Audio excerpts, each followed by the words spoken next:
She didn't come to Seoul to fall in love with a monster. She came to build something that mattered, but the city had other plans, and so did the man who controlled it from the shadows. Zuri Bennett once had everything: a thriving architectural firm, a name people respected, a future she carved out with her own two hands in a country that wasn't her own. Then in the span of 7 days, someone she trusted burned it all down. Now, a man in a wheelchair, the most feared criminal in South Korea, is offering her a way back. The catch? She has to marry him. Drop a comment with your city. Let's see how far this story travels. The rain had been falling for 4 days straight, not the soft, forgiving kind that washed streets clean and left the air smelling like wet earth. This was Seoul rain in November.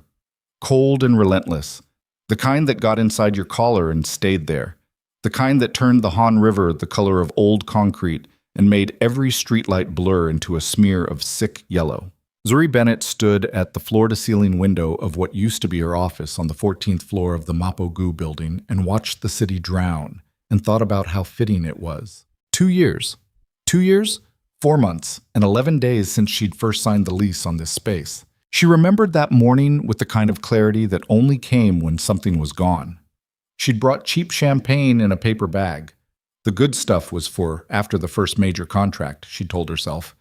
And she'd stood in this exact spot and looked out at the Seoul skyline and felt something she hadn't felt since she was 22 years old and fresh out of architecture school in Atlanta with borrowed money and borrowed confidence. She'd felt like she was going to make it. Now the champagne was a memory, and the office was getting packed into cardboard boxes by 2 men she'd never met before, both of them hired by the attorneys representing Park Sung-hoon, her former business partner, her former friend, the man who had spent the last 6 months quietly, methodically, and thoroughly destroying her. One of the movers bumped a stack of rolled blueprints off the drafting table. They hit the floor and scattered. He didn't apologize. Zuri didn't say anything. She didn't trust her voice right now. She hadn't trusted it since Tuesday, when the second lawsuit landed on her desk. A fabricated breach of contract claim from a contractor she'd never personally hired, a contractor she now understood had been on Park Sung-hoon's payroll for months before he ever stepped foot in a Bennett architecture project. The whole thing had been engineered. Every piece, every document, every email chain, every strategically misrouted payment, all of it constructed to make her look like a fraud in her own company. She wasn't a fraud. She was just someone who had trusted the wrong man. Her phone buzzed on the windowsill. She looked at the screen. Her attorney, Ji Young, for the 3rd time this afternoon. She let it ring. The things Ji Young had to say were things Zuri already knew. The civil suits were going to cost more than the firm's remaining assets. The Korean business registration for Bennett Architecture had been flagged by 2 separate government agencies thanks to backdated paperwork submitted by Park's attorneys. Her visa status, which had been tied to the company's operation license, was now in question, and the bridge loan she'd taken out 18 months ago to fund the Incheon waterfront project, the project that was supposed to be her masterpiece, the one that was going to make her name permanent in this city, that loan had been co-signed by a shell company that Park had quietly dissolved last month. She owed 480 million Korean won to a private lender who had already sent 2 very large, very quiet men to stand in her building lobby for 3 hours on Monday morning. The rain hit the glass in sheets. Zuri pressed her forehead against the window and let the cold transfer through. It helped, slightly. It was something real in a week that had felt completely unreal. She was 34 years old. She had come to Seoul 6 years ago with a portfolio, a proficiency in Korean she'd spent 3 years building, and a specific, stubborn certainty that she was going to do something that mattered. She had grown up watching her mother work 2 jobs to keep the lights on in their apartment in Charlotte, and she had sworn, not to anyone out loud, just to the hard, certain place inside herself, that she was going to build things. Not just buildings, legacies, structures that would still be standing long after she was gone. And she had. For a while, she genuinely had. Bennett Architecture had landed 3 significant contracts in its first 18 months. A cultural center in Seodamun, a residential tower concept in Gangnam that had been featured in 2 international design magazines, a community art space in Mapo that she'd personally overseen from foundation to ribbon cutting, and that still, on her worst days, made her chest ache with something that felt like genuine pride. Park Sung-hoon had come into the picture 20 months ago, introduced through a mutual contact in the Seoul architecture community. He was smooth, connected, fluent in 4 languages, and charming in the particular way of men who had learned early in life that charm was a tool. He'd brought capital. He'd brought contacts. He'd suggested the merger of their firms with the kind of easy confidence that made it seem like the obvious next step. And Zuri, who was good at buildings and less good at detecting the long game of a man who had already decided what he was going to take from her, had agreed. She'd signed the partnership agreement without reading the fine print about dissolution rights. That was the original sin. Everything else had been consequence. The mover picked up the scattered blueprints without looking at her and shoved them into a box without bothering to re-roll them properly. Zuri watched the corners crumple. "Careful," she said. Her voice came out quieter than she intended. The mover glanced at her with the blank expression of a man who had been told she had no authority here anymore and went back to what he was doing. Zuri turned away from the window. She picked up the one box she had packed herself, a small one, just the thing she couldn't leave behind. A framed photo of her mother standing in front of the Seodamun Cultural Center on opening day, both of them squinting into the autumn sun. A small model of the Incheon waterfront proposal she'd built by hand 3 years ago, when the project was still just a dream and the world still made sense. A worn copy of a structural engineering text she'd had since graduate school, its spine cracked and its margins full of notes in 2 languages. She walked out of the office without looking back. The elevator was slow and the lobby smelled like wet umbrellas. Outside, the rain hit her immediately, and she stood on the pavement for a moment, box under one arm, and let it soak through her jacket. A taxi splashed through a puddle 6 feet away, and the cold water hit her ankles, and she thought, with a clarity that surprised her, "I have nowhere to go." Not nowhere as in no physical location. She had a rented apartment in Mapo, though the lease was up in 3 weeks, and she wasn't sure anymore how she was going to cover it. Nowhere as in no plan. No trajectory, no version of tomorrow that didn't start with more debt and more lawyers and more of the specific grinding humiliation of watching something you built get disassembled by someone else's hands. She started walking. She walked for 40 minutes in the rain before she realized she had no specific destination and turned into a convenience store just to get out of the weather. She bought a coffee from the machine near the door and stood dripping next to the magazine rack and stared at nothing while the fluorescent lights hummed above her, and a teenage kid at the counter watched a video on his phone with the sound turned up. Her phone buzzed again. This time, it wasn't Ji Young. The number on the screen had a Seoul prefix she didn't recognize. Not a contact in her phone. Not a number she'd seen before. She almost let it go to voicemail. She'd been doing that a lot lately, avoiding calls from numbers she didn't recognize, because in the last 2 weeks, most of those calls had been from people wanting things from her she didn't have. She answered it anyway. "Miss Bennett." The voice on the other end was male, Korean, professionally neutral in the way that said the speaker had been trained to sound that way.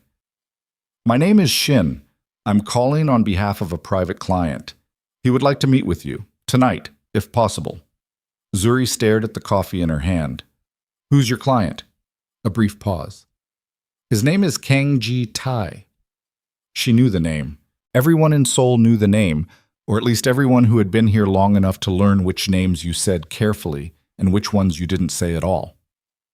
Kang Ji-tae was the kind of name that came up in hushed conversations at industry events, in careful asides from Korean colleagues who knew she was navigating a world she hadn't grown up in.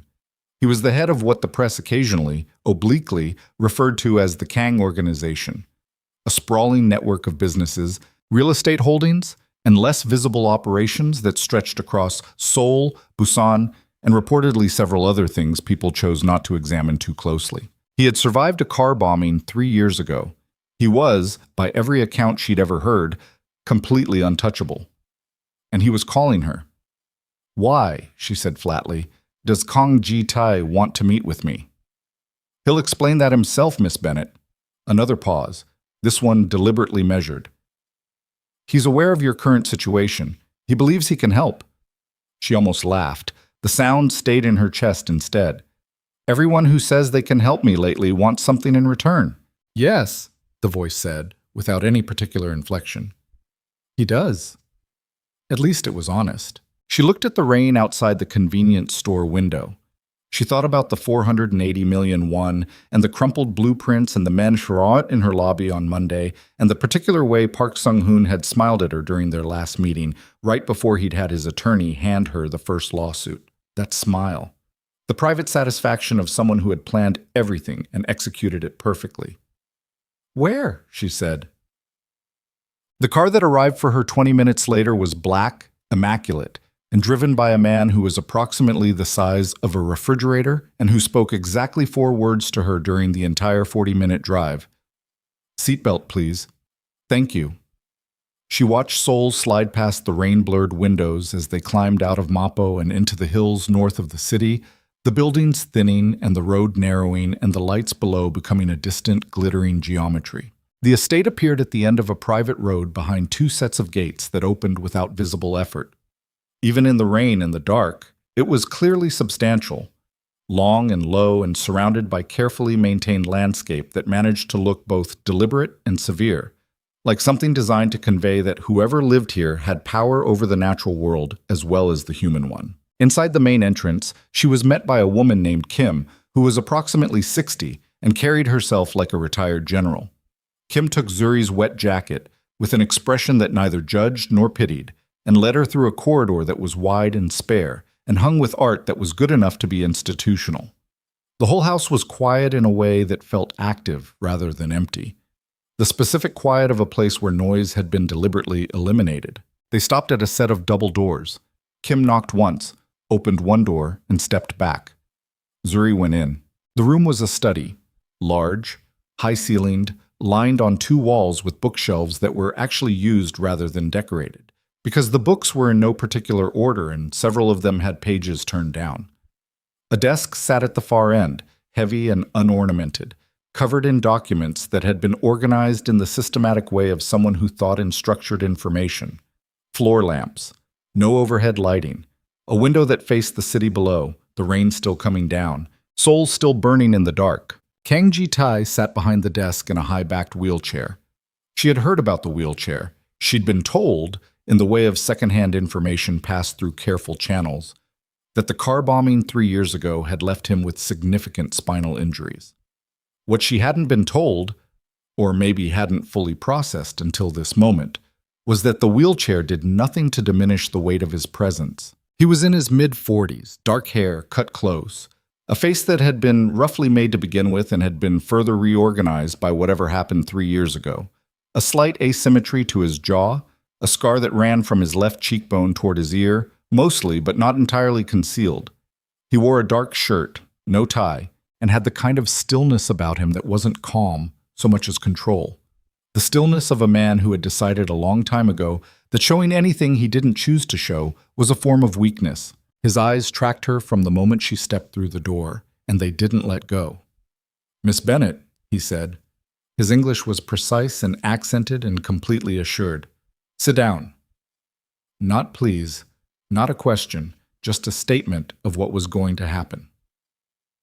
Zuri sat in the chair across from his desk because she'd walked 40 minutes in the rain and ridden 40 minutes in a car, and she was wet and tired, and the chair was there. "You know who I am," he said. "Yes." "Then you know I don't make phone calls like this without purpose." "I figured." He reached across the desk and pushed a single document toward her. It was printed, not handwritten, approximately 8 pages long, and the top line read, "Contract of Arrangement, Provisional Terms." She looked at it without touching it. "What is this?" "A proposal," Ji-tae said. "Read it before you react." "Give me the version that fits in 2 sentences." Something crossed his face, not quite surprise, not quite anything else she could name. He looked at her steadily for a moment, reassessing, and then said, "You agree to marry me. 18 months. A legal public marriage with all appropriate appearances and conduct maintained. In exchange, I eliminate your current debts, restore your company's registration and operational licenses, and provide a capital injection sufficient to restart Bennett architecture at a scale significantly beyond what you had before." The rain outside, the quiet of the room, her own heartbeat, which she could feel in her throat. "You want to marry me?" she said. "Contractually." "Yes." "Why?" Ji-tae leaned back slightly in his chair.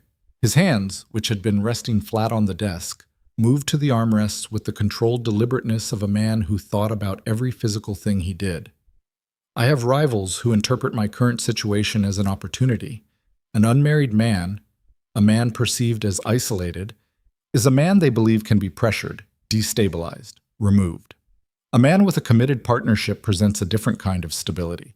Specifically, a partnership with a foreign national with a legitimate professional reputation presents a particular kind of signal that my enemies will find very difficult to interpret as weakness. Men. So I'm a strategy. You're a solution, he said, as I am one for you. She looked at the contract. She thought about Ji Young's last voicemail, which she still hadn't listened to, but which she already knew contained nothing good. She thought about the men in her lobby. She thought about the crumpled blueprints and the smiling face of Park Sung-hoon. Separate lives, she said, within the arrangement. Separate wings of the estate. No requirements beyond public appearances and the maintenance of a credible shared residence. Your professional life remains entirely your own. My firm is genuinely mine, not a shell, not something you can pull out from under me. Read the contract, he said. Section 4, paragraph 2. Ownership structure. She hadn't touched it yet. She looked at him instead. What happens if I say no? It wasn't a real question. They both knew it wasn't, but she needed to ask it. Jitae looked at her with the expression of a man who had already calculated the answer before she walked in the door. Your debt to the Shino Private Lending Group becomes due in full in 9 days. They have already engaged a collection firm. Your visa will flag within 30 days of your company losing its license, which will happen by the end of the month. He paused. You return to Atlanta with nothing, or you stay and build something. With you, adjacent to me, he had said, there's a difference. Zuri stared at him. She was 34 years old, and she had built a firm from nothing, and she had trusted the wrong man, and she had walked 40 minutes in the rain, and she was sitting in a room with the most feared criminal in South Korea, and he was offering her a way back, and it cost her name. It cost her name and 18 months and whatever she thought she'd imagined her future looking like. She pulled the contract across the desk. She started reading. The terms were thorough and they were not cruel. She'd been half expecting them to be cruel. Some part of her had walked into this room braced for something predatory. An exit clause that would leave her worse off than when she'd started. A condition buried in subsection language that would give him leverage over her she didn't see coming. She read the contract twice, slowly, and what she found instead was precision. Section 1 covered the public terms of the arrangement. Legal marriage registration, a minimum of joint public appearances to be determined by a schedule they would agree on in advance. Shared residence at the Kang estate outside Seoul. Conduct consistent with a credible marital partnership.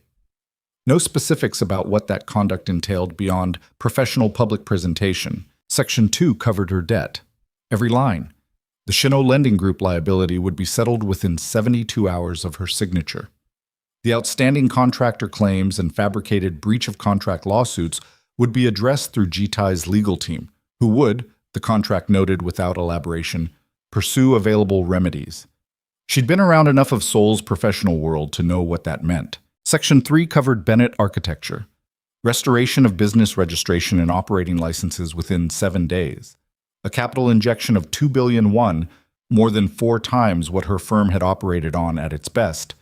Structured as an interest-free operational loan with no repayment schedule during the term of the contract. Ownership, 100% hers, no equity, no management rights, no conditions on her professional decisions. Section 4 made that explicit with language so unambiguous, it read like someone had anticipated exactly the question she was going to ask and answered it in advance. Section 5 covered the termination terms. At the end of 18 months, both parties would have the option to extend by mutual agreement or to dissolve the arrangement. In the event of dissolution, Zuri retained all professional assets and reputation restoration accomplished during the term. The capital injection would convert to a standard commercial loan at market rate with an 18-month grace period before repayment began. It was, she thought, reading it for the 3rd time, almost fair. More than almost. She set the document down. Jitae had not moved or spoken while she read. He was watching her with the same controlled attention he'd had since she walked in, and she had the uncomfortable feeling that he had spent the time cataloging things about her she wasn't consciously showing. "Who wrote this?" she said.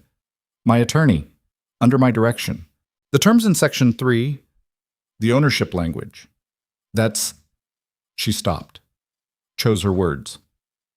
"That's more protective than it needs to be." "I want a functional architect," Jitai said, "not a resentful prisoner. Agreements that leave one party with nothing to lose are agreements that fail." She studied his face, the scar along his jaw, the way his hands rested on the armrests with that particular deliberateness. "You've done this before." "No," he said, "but I've made enough bad agreements to know what the wrong structure looks like." Silence. "I need 24 hours, she said. "No?" She looked at him. "Excuse me. The Shino collection firm has been given a timeline. 48 hours from this moment, their next step becomes significantly more disruptive. If you need to verify the contract terms, my attorney can be reached tonight. If you have professional counsel you want to review it, I can provide 48 hours. But you don't have 24 hours to think about it, and then 48 hours to have it reviewed. You have 48 hours total." He looked at her with no inflection. "You can also simply read it again and decide tonight. The document is clear. You're very used to people doing what you say." "I'm very used to being right about what needs to happen," he said. "There's a difference." She almost said something sharp. She pulled it back. She read the document again. She signed it at 11:47 p.m. while the rain still hammered the windows and the city burned below the hills, and Kang Ji-tai watched her with those steady, unreadable eyes, and the only sound in the room was the scratch of the pen and her own breathing. Kim showed her to a guest room in the East Wing that was larger than her entire apartment in Mappo and smelled like clean linen and cedar. There was a bathroom with heated floors and a wardrobe that had been stocked. She discovered this with a feeling she couldn't immediately name, with clothes in her size. She stood in the center of the room for a long time. She thought about calling Ji Young. She thought about calling her mother in Charlotte, who was going to have feelings about this that Zuri didn't have the emotional bandwidth to manage right now. She thought about Park Sung-hoon sleeping peacefully somewhere in this city, satisfied with what he'd built and destroyed, completely unaware that the woman he dismantled had just signed her way into the orbit of the one man in Seoul, capable of making his comfortable future very uncomfortable. She didn't call anyone. She lay down on the bed in her still damp clothes and stared at the ceiling and thought about the contract. 18 months. She could do 18 months. She had done harder things for less. She fell asleep with the rain still coming down and woke in the gray pre-dawn quiet to the sound of the house beginning to move around her. Distant footsteps, the low sound of a door somewhere, the particular acoustic signature of a large building occupied by people who moved with discipline and purpose. She lay still for a moment, assembling herself. Then she got up, found the bathroom, found a change of clothes that fit correctly in the wardrobe, and tried to understand what her life was now. Breakfast was brought to her room. She ate alone and looked at the estate in daylight for the first time, which revealed it to be both larger and more interesting than she'd understood in the rain and the dark. The architect's part of her brain, which never fully turned off, took inventory automatically. The building was contemporary, but not aggressively so. Stone and steel and glass used with restraint, the kind of restraint that indicated either exceptional taste or an exceptional architect behind the original design. The landscape was formal in its structure, but harsh in its planting. Native Korean species, wind-shaped, growing into and around the architecture rather than being disciplined by it. It was, she thought grudgingly, beautiful in a severe sort of way. It was also, she thought less grudgingly, cold. Not in temperature. In quality. The way institutional spaces were cold. Efficient rather than inhabited. Like a building that had been designed and built and then never quite loved into being a home. She was still cataloging it through the guest room window when a knock came at the door. It was Shin, the same voice from the phone call, attached to a man who was approximately 40 and wore the kind of suit that was designed to not be noticed. He told her that Mr. Kang would see her in the main study when she was ready and that there were no standing time requirements, but that there were practical matters related to the arrangement that needed to be discussed before the end of the morning. She went. Jitae was already working when she arrived.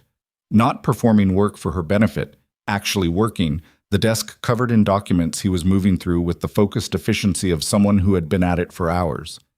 He finished the paragraph he was reading before he looked up, and even then the look was the abrupt return to attention of a man pulling himself away from something important rather than a courtesy.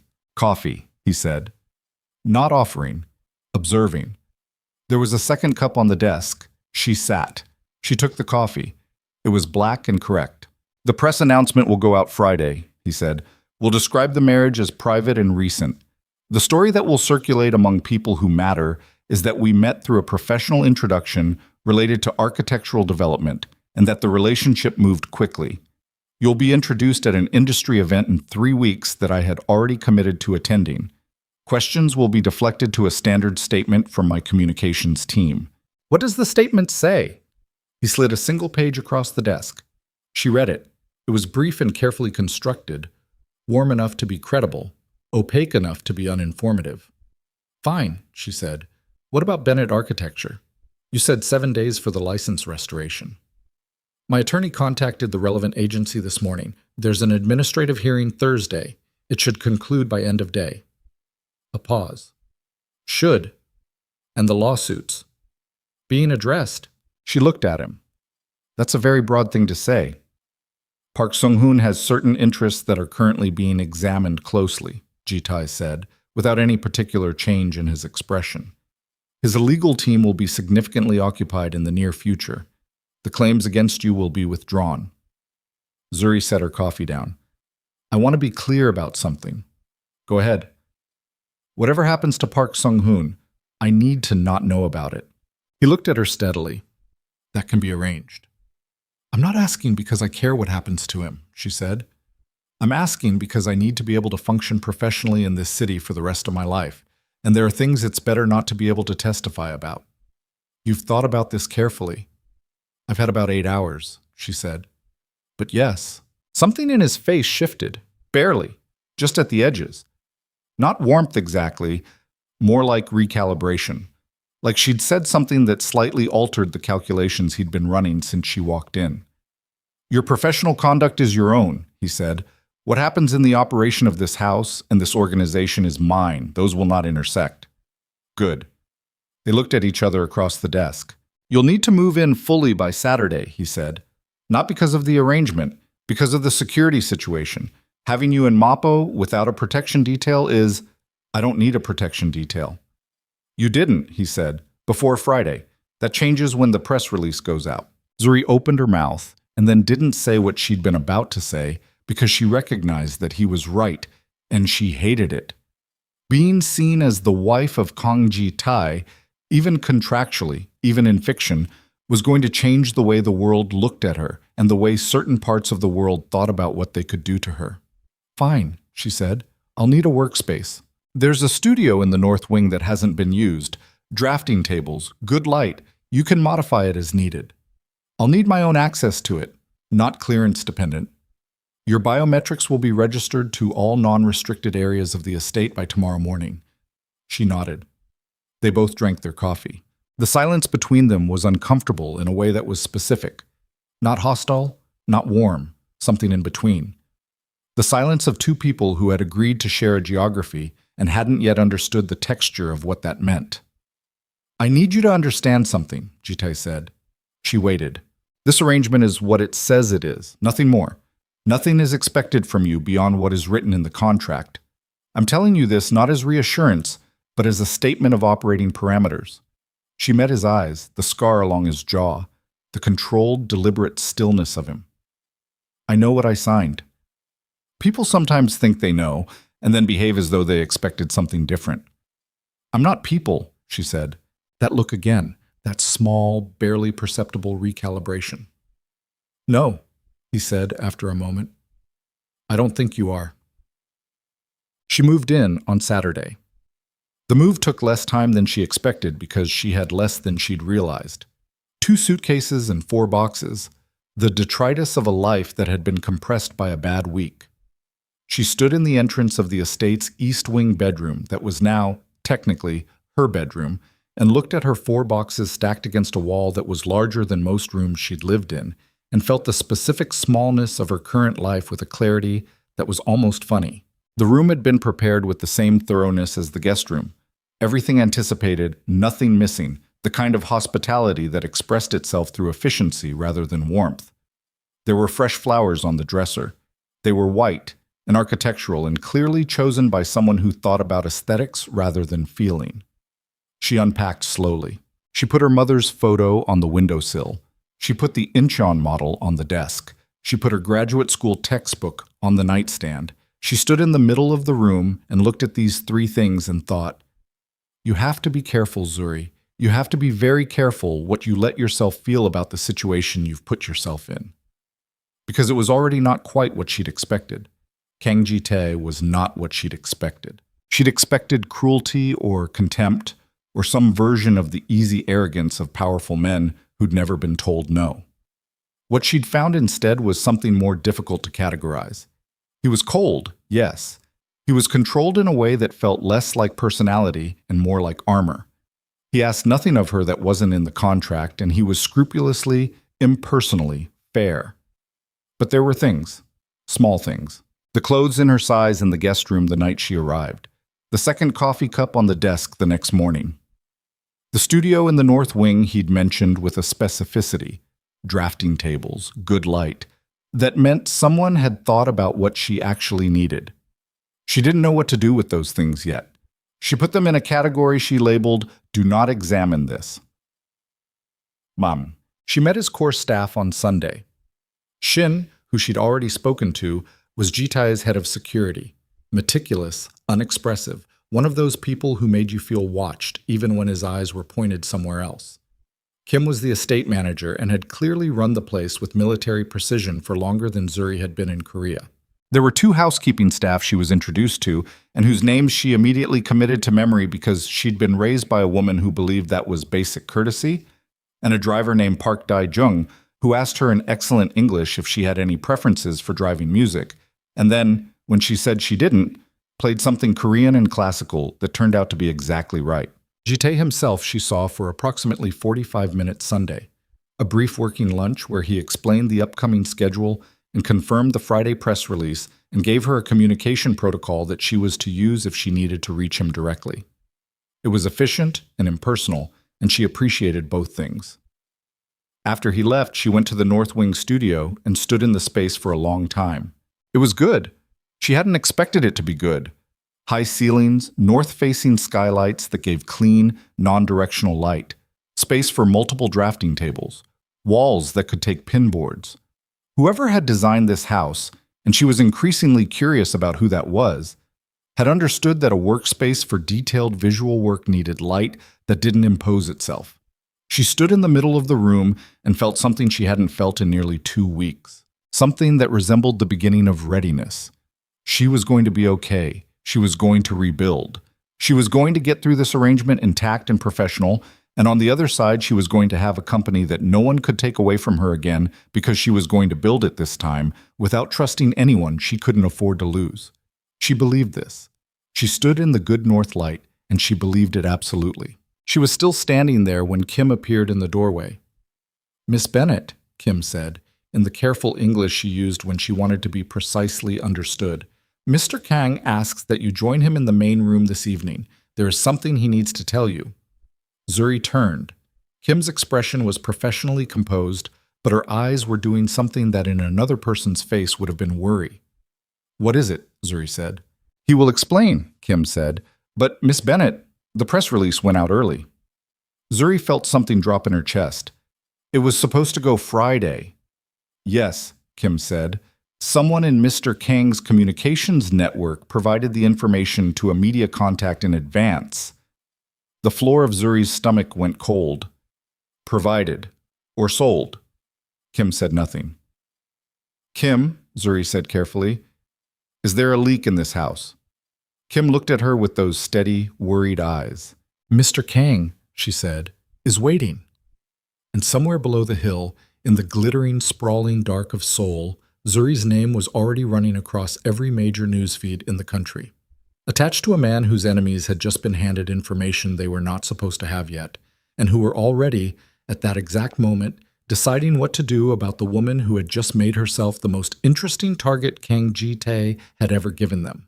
The main room was not where she expected to find him. She'd been in the study twice now and had begun to think of it as his room, the place where he operated, where the desk and the documents and the controlled geometry of his working life lived. But Kim led her past the study, past the dining room, to a space she hadn't been in yet. A long, low-ceilinged room at the back of the house that faced the city through a wall of glass and was furnished with the kind of severe minimalism that stopped just short of being comfortable. Ji-tae was at the window. He had his back to her when she entered, and he didn't turn immediately. He was looking at Seoul burning in the dark below the hill, and she could see the tension in his shoulders from across the room, the set of a man who is holding something in rather than letting it show. Shin was in the room too, standing near the door, and his expression had moved from its usual blankness into something tighter. "Close the door," Ji-tae said, still without turning. Kim closed it from the outside. Zuri walked to the center of the room and stopped. She wasn't going to stand near the wall like she'd been summoned. "Talk," she said. Ji-tae turned. His face had the specific quality of controlled anger, not hot, not explosive, the kind that ran cold and deep and was more dangerous for it. His jaw was set. His eyes moved to her face and stayed there. The press release was provided to Oh Sung-jun at the Seoul Economic Daily 14 hours before our scheduled Friday release, he said. Oh Sung-jun published it 40 minutes ago. It is currently on 17 news aggregators and has been picked up by 2 international wire services. "I know what a leak means," Zuri said. "I'm asking who." Ji-tae looked at Shin. Shin said, "We have 3 people with access to the release draft. We're working through it." 3 people, Zuri said. "In this house. In the communications chain. Not all of them are based here." She looked back at Ji-tae. "What does this mean, practically? For me?" "It means your name is in the public sphere 12 hours earlier than we controlled for," Ji-tae said. "It means the people I wanted to hear this information from a managed source heard it from a news feed instead. The difference between those 2 things is the difference between a narrative I control and a narrative that's currently being written by people I haven't spoken to." "And who are those people?" Silence. Ji-tae. She'd used his name for the first time. It came out sharper than she intended. "You asked me to trust a contract. I signed it. I moved my life into your house. If there are people who are going to look at that announcement and decide to do something about it, I need to know who they are." Ji-tae looked at her for a long moment, the kind of look that was measuring something. Then he moved to a chair and sat, and the movement had the quality of a decision, not just about sitting, but about what he was going to say. "There are 4 active competing organizations in Seoul that have been monitoring my operational stability since the incident 3 years ago," he said. "Of those 4, 2 are primarily interested in territory. 1 is interested in specific business holdings. The 4th," he stopped. Something crossed his face. "The 4th is interested in me, personally, in what can be used against me personally. And now they know you have a wife. Now they know I have a wife they didn't know about until 40 minutes ago," he said, "which means they're currently asking what else they don't know about." Zuri sat down in the chair across from him because her legs were tired and her chest was doing something uncomfortable, and she needed to be level with him for this conversation. "You're telling me that whoever leaked the release may have done it specifically to destabilize your position. I'm telling you it's possible. Or someone in your organization just sold a story to a journalist for some quick money. Also possible. Those 2 possibilities have very different implications for what happens next." "Yes," he said. He looked at her steadily. "They do." She held his gaze. The scar along his jaw looked sharper in this light. He was tired. She could see it now that she was looking for it. The specific tiredness of someone who had been managing a crisis since before she woke up this morning and was refusing to let it show in any way that mattered. "What do you need from me?" she said. Something shifted in his expression. It was quick and he controlled it immediately, but she caught it. A flicker of something that might have been surprise. "Nothing tonight," he said. "Tomorrow Shin will review the security protocols with you. You'll have a detail assigned when you leave the estate. You won't be driving yourself anywhere for the foreseeable future." "I already agreed to that." "I know. I'm confirming the timeline moved up." She nodded. She looked at Shin, who was still standing near the door with his tight expression. "Have you eaten anything?" she said to Jitai. He blinked. It was the most unguarded physical response she'd seen from him. "What?" "It's 9:30. Kim brought me dinner at 7. I'm asking if you've eaten." A beat of silence. "That's not relevant," he said. "It's extremely relevant if you're going to spend the next 6 hours managing a crisis," she said. "I'll tell Kim." She stood up. She walked to the door. She was aware of his eyes on her back, carrying that same quality of recalibration she'd noticed before. She didn't examine it. She found Kim in the corridor. 3 days passed in the specific suspended quality of a situation that was building towards something you couldn't see yet. The news cycle, as Jitai's communications team had predicted, was intense and then brief. Kang Jitai and his unexpected American wife were a story for roughly 48 hours, long enough for 2 major Korean entertainment news sites to post pieces with stock photos of the Kang estate and very little actual information, long enough for 3 different Seoul Society commentators to post analysis about what this meant for the Kang organization's trajectory. Not quite long enough for anyone to dig up anything they weren't supposed to have. Zuri gave no comment. She had been instructed not to, and she wouldn't have anyway. She spent those 3 days in the North Wing studio where Jitai's attorney had confirmed that Bennett Architecture's operating license had been restored as of Thursday morning. She had a company again. She had nothing in it yet. No staff, no active contracts, the capital injection not yet transferred while the paperwork finalized. But she had the legal structure, the name, the history of work that hadn't been erased regardless of what Park Sung-hoon had tried. She sat at one of the drafting tables in the good North Light and started rebuilding. Not a business plan, not a strategy document. She started the way she always started, the way she'd started when she was 22 years old, with borrowed money and borrowed confidence. She started drawing the Incheon waterfront concept. Her own, the real one, not the compromised version Park had steered her toward in the final months. She pulled it back up from memory and from the small model on her desk, and she started putting it back on paper, line by line, the way you excavated something buried. She was 3 hours into it the first time Jitai came to the studio. She heard the quiet sound of his wheelchair in the corridor before the knock, the specific acoustic signature of it that she was already learning, the soft mechanical precision, and said, "Come in," without looking up from the table. He came in. He stopped near the door. She kept drawing for a moment. Then she set down her pen and turned. He was looking at the work on the drafting table. Not at her, at the work. And his expression, for just a moment, was undefended in a way she hadn't seen before. Something about the drawings had pulled his attention before he could decide whether to let it.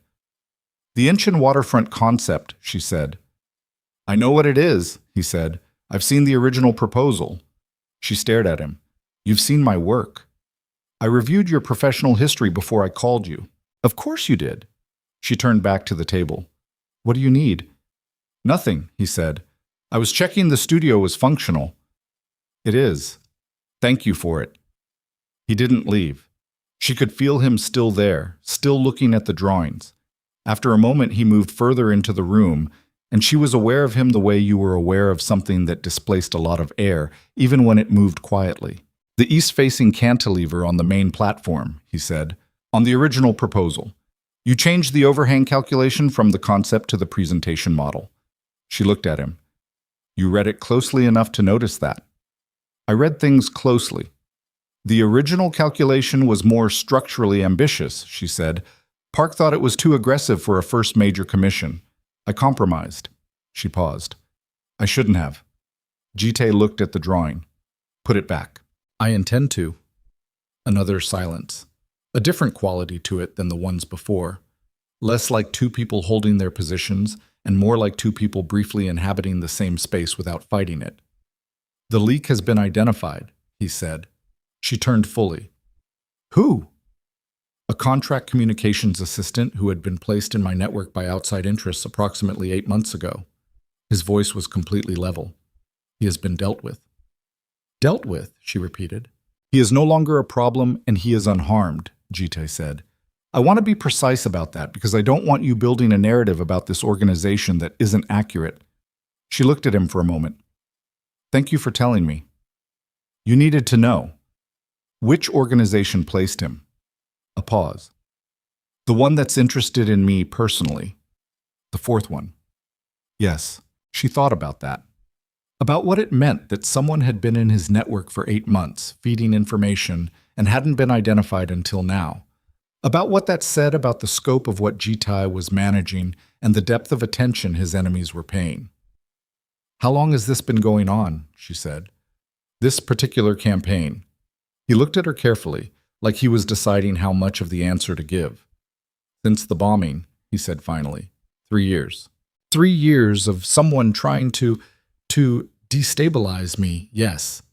He said it without self-pity and without performance. Just a fact. The wheelchair was supposed to finish it.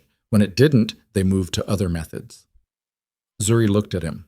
She looked at the scar and the wheelchair and the controlled, armored stillness of him and thought about what 3 years of sustained, coordinated assault on your position looked like from the inside. What it did to a person. What it required. She didn't say any of that. Then we'd better make this look convincing, she said. He held her gaze. Yes, he said. We'd better. But the first public appearance was at an architectural development forum in Gangnam, 2 weeks after the press release. It had been selected deliberately, a professional event rather than a social one, territory where Zuri had standing and legitimacy, where the narrative of how they'd met would be organic and verifiable. Jitai's team had briefed her extensively on the expected attendees, the relevant power relationships, the people who were watching, and what they were watching for. She stood in the bedroom mirror at 6:15 in the evening and looked at the woman in the dark green dress and told her to hold it together. She'd been dressed for important things before. She'd stood at the front of rooms and presented proposals and negotiated contracts and done all the things that required the version of herself that didn't flinch.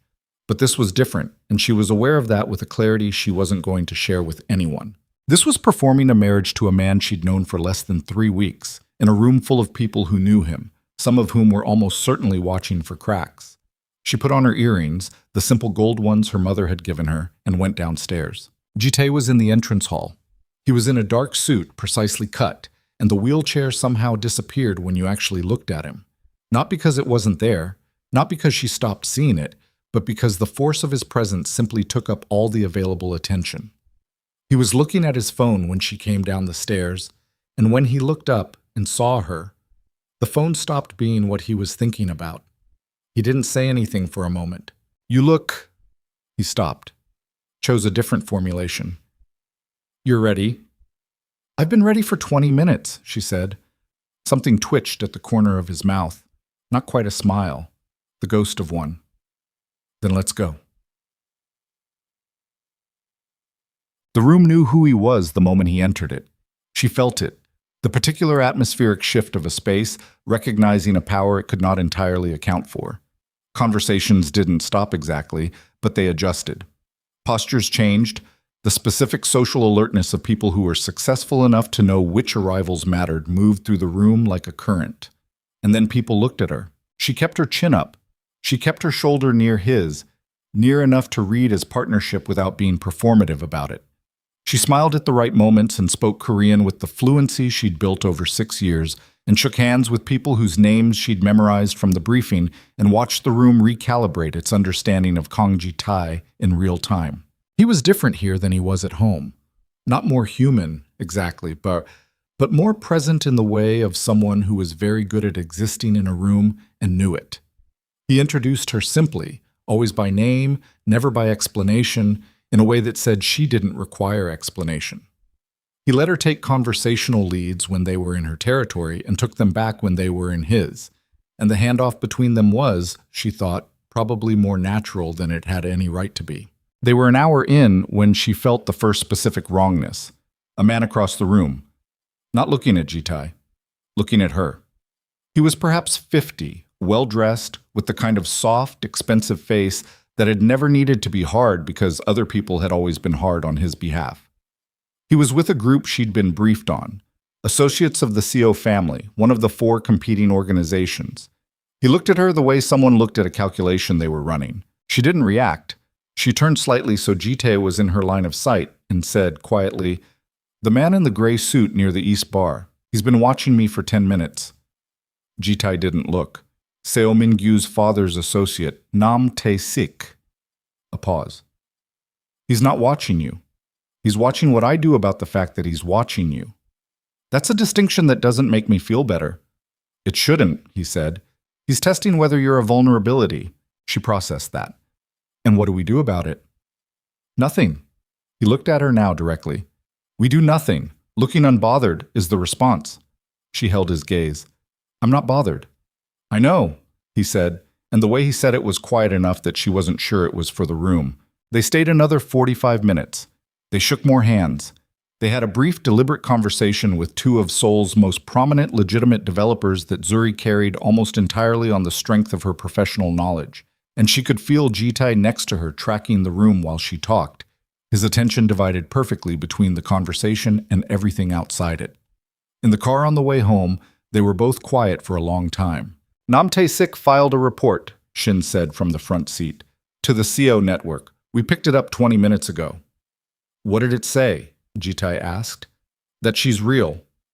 Shin glanced in the mirror. That she's not what they expected. Jitai said nothing. Zuri looked out the window at Seoul going past and thought about being a calculation in someone else's war. What did they expect? She asked. Shin didn't answer. Jitai said, after a moment, someone easier to use. The fight, the first real one, happened on a Tuesday. 11 days after the forum, the capital injection had cleared and Bennett architecture was operationally alive again, and Zuri had been working 12-hour days in the studio, rebuilding her client pipeline, getting the Incheon concept back into shape for presentation, hiring back the two junior architects who'd been with her before Park destroyed everything. She was on a call with one of them, Lee Soo-yeon, 26, enormously talented, who had been furious on Zuri's behalf through the whole collapse, and who had said yes to coming back before Zuri finished the sentence. When Shin came to the studio door and stood there with the expression that meant something had happened, she ended the call. What? She said. Mr. Kang needs to move your schedule for next Thursday, Shin said. There's a dinner. You're needed. I have a client presentation next Thursday morning that I've been preparing for 2 weeks. The dinner is in the evening. The dinner prep, the briefing, She stopped. What dinner? Representatives from the Hana Investment Group. They're potential investors in a legitimate hospitality development Mr. Kang is pursuing. They want to meet his wife. She looked at Shin. Tell Mr. Kang I'll be available from 7. I need the full day. Shin's expression did a small, careful thing. He was hoping from 4. Then he should have asked me 3 days ago. She went back to her work. 30 minutes later, Jitai came to the studio himself. She heard the wheelchair in the corridor and kept her eyes on her drafting table and breathed through the particular bracing sensation of a confrontation she'd known was coming. Shin relayed your message, he said from the doorway. Good. 4 o'clock is necessary for the preparation timeline. I have a client presentation, she said, turning. A real one. My first since the company restarted. I have been building this for 2 weeks, and I am not cutting the final preparation day short because someone didn't coordinate the calendar correctly. His jaw was set. The Hana dinner is also real. I know it is. 7 o'clock. I'll be ready at 7. That's what I said. The briefing alone. Then send me the briefing documents and I'll read them during lunch on Wednesday. She held his gaze. I am not a prop you can schedule around your operations, Jitai. That was not in the contract. Something flashed across his face. Not anger exactly. Something harder to name. I'm not treating you as a prop. You sent Shin to rearrange my professional day without asking. I had him pass on a request. Framed as a requirement. Silence. He moved further into the room. Not aggressive, but not retreating either. My operations require coordination. So do mine, she said. We have the same amount of stake in this arrangement. The difference is, you seem to have forgotten that. His hands were tight on the armrests. She watched them. The careful, deliberate control of a man whose default response to conflict had always been to lock down, and who was currently encountering someone who was not unlocking for it. 7 o'clock, she said again. Briefing documents by Wednesday noon. That's what I can give you. A long moment. Fine, he said. It wasn't a concession so much as a recognition. She could see that in his face. the acknowledgement of a position he couldn't override and had not fully anticipated. He turned to leave. Jitai. He stopped. The coordination problem isn't going to get better if we don't build a process for it, she said. I'm not trying to make this difficult. I'm trying to make it functional. There's a difference. He was still for a moment, his back to her, the line of his shoulders carrying everything he wasn't saying. I'll have Shin set up a weekly schedule review, he said, without turning. Monday mornings? That works, she said. He left. She turned back to her drafting table and put her hands flat on the surface and breathed. She was not going to think about the way her heart was beating. Wog. It was Kim who told her 2 days later, sitting in the estate kitchen over tea at 10 in the morning, in the careful way of someone who had decided that a thing needed to be said and was going to say it precisely. He hasn't been wrong to be careful, Kim said, about people. Zuri wrapped both hands around her mug. I know. Before the bombing, he trusted more easily. Kim looked at her tea. There are people in this house who have worked here for 2 years and have never had a conversation with him that lasted more than 5 minutes. Zuri said nothing. She waited. He read your professional portfolio for 3 days before he made the call, Kim said. Not the business side, the actual work, the buildings. A pause. I thought you should know that. Zuri looked at her. Kim stood, picked up her tea, and returned to the business of running the house. Zuri sat there for a long time. She sat there long enough that the tea went cold, and she thought about a man who had read her buildings for 3 days before he decided to call her. And she thought about the second coffee cup that had been on the desk that first morning, and the studio with the good north light, and the way his face had gone undefended for just a moment when he looked at the Incheon drawings. She thought, do not examine this. She thought, you have 11 months left in this contract. She thought, be very, very careful, Zuri. But that night at dinner, they had taken to eating in the same room, not together exactly, but in the same space, each with their own work, a habit that had developed without either of them acknowledging it. She looked up from her laptop and found him looking at her. Not calculating, not assessing, just looking. He looked away immediately. Back to his documents. His face closed like a door. She looked back at her screen. Neither of them said anything. And somewhere in the city below the hill, a meeting was taking place in a private room that neither of them knew about yet. A meeting between 3 men and a woman who moved through Seoul's underworld without leaving visible tracks. A meeting in which Zuri Bennett's name was written on a whiteboard in red, and beneath it, 2 words that meant the same thing in any language: leverage, use her. And the decision that was made in that room was going to reach the estate on the hill within 72 hours. And when it did, nothing about what Zuri and Jitai were carefully, separately, deliberately not feeling was going. The message arrived on a Thursday morning, delivered not through any of Jitai's secure channels, but through Zuri's personal email, her professional address, the one printed on Bennett Architecture's restored business registration, the one she'd had for 6 years and never once considered a vulnerability. It was a single image file. She opened it at her drafting table with her morning coffee still hot beside her and her laptop angled toward the north light, and for 3 full seconds her brain refused to process what she was looking at. Then it did. The photograph was taken from a distance, shot through what was probably a long lens, slightly grainy in the way of surveillance photography rather than amateur work.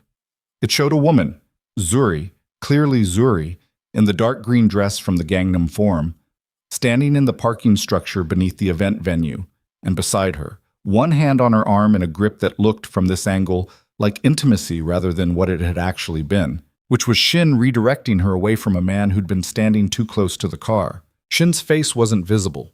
What was visible was a man, a different man, not Shin, inserted into the frame with the clean, undetectable seam of someone who knew what they were doing. A man whose face she recognized with a cold, dropping certainty in her chest. Park Sung-hoon, her former partner. The man who had destroyed her company. The man who was, according to Jitae's vague and deliberate non-explanation 3 weeks ago, currently having his legal affairs examined closely by people Zuri hadn't asked about. The caption beneath the image was 4 words in Korean. She translated them without effort. Ask your husband why. She sat completely still for approximately 30 seconds. Then she closed the laptop, picked up her coffee, realized her hand wasn't entirely steady, set the coffee back down. She thought about what the photograph was designed to do. It was designed to make her believe that Ji-tae had a connection to Park Sung-hoon that predated her arrival.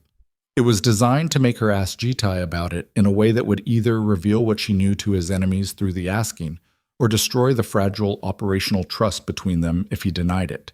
It was elegant and ugly in equal measure. She thought about the meeting she didn't know about, the whiteboard with her name in red.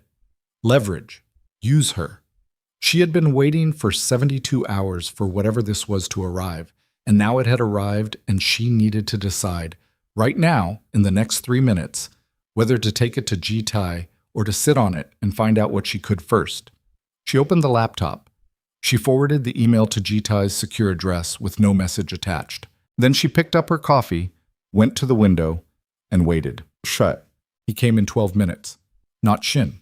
Ji-tae himself, which told her the message had been flagged immediately, and that whatever it had done to him, it had done it fast enough that he hadn't stopped to send someone else. He came into the studio and closed the door behind him, and she turned from the window and looked at his face, and what she found there was not what she'd been braced for. It wasn't guilt. It wasn't the specific quality of a man caught in something he'd been hiding. It was something rawer than that. Fury, tightly controlled, and beneath the fury something that looked almost like fear. "You saw it," she said. "When did it arrive?" 20 minutes ago. "Who sent it?" "I don't know yet." He moved to her laptop, looked at the image again on the screen with his jaw set so hard the scar on his cheek went white at the edges. "The photograph is fabricated. That is not Park Sung-hoon in the frame." "I know," she said. He looked up. "The angle is wrong," she said. "Whoever they replaced Shin with is 2 inches shorter than Park. The shadow doesn't match." She held his gaze. "I spent 6 years in this city reading architectural plans for structural inconsistencies. I know what a bad composite looks like." Something moved through his face. The same recalibration she'd seen before, but deeper this time. "You knew it was fabricated before you sent it to me," he said. "Yes?" "Then why?" "Because you needed to know they sent it," she said.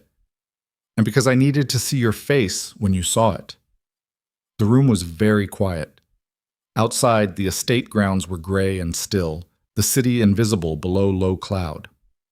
"And," he said carefully, "what does my face tell you?" "That you didn't know it was coming," she said, "and that whoever sent it knows something real, something about Park Sung-hoon and your organization, that they're trying to either reveal or distort." She paused. "What's the real connection?" His hands went still on the armrests. "Ji-tae. Park Sung-hoon has been a peripheral business contact of the CO network for approximately 2 years, he said. His voice had the quality of information being released under pressure, so reluctant, precise. "When my team began examining his affairs, that connection became visible. I did not know about it when I contacted you." She stared at him. The specific cold weight of what he'd just said was settling into her chest in layers. "Park was connected to the people who are trying to destroy you. Peripherally, possibly without full knowledge of the network he was adjacent to. Or with full knowledge." "Yes," he said. "Or with full knowledge." She turned away from him. She walked to the drafting table and put both hands flat on the surface and looked at the Incheon drawings and thought about Park Sung-hoon's smile in that last meeting and the lawsuits and the men in her lobby and the way her company had been disassembled with a precision that had, at the time, felt almost too clean to be just personal malice. "He was used," she said, "to get to me, or to position me, as a potential—" "We don't know that." "Don't." She turned back. "Don't manage what I'm allowed to conclude. Was my company destroyed as a means of making me vulnerable enough to come to you?" The silence that followed was the kind that had weight. "I don't know," Ji-tae said, and she believed him, which was its own kind of terrible. That level of coordination, engineering your vulnerability to create a pretext for our contact, would require foreknowledge of my response to your situation that I find difficult to